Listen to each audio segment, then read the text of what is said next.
Okay, so anyways, I just wanted to tell you real quick, if you're using After Effects to do keying, um, and you're using this keylight 1.2 effect to get your keying, um, if you have motion blur, like see right here in the middle of the screen where the hand is motion blurred, um, and you turn on your key and you have this big horrible black outline everywhere that the motion blur is at.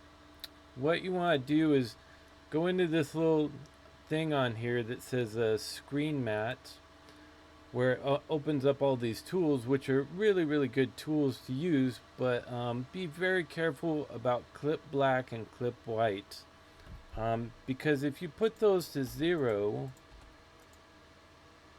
now that is gone. So just be very careful about that. That outline is being caused by that stuff. All right, thank you.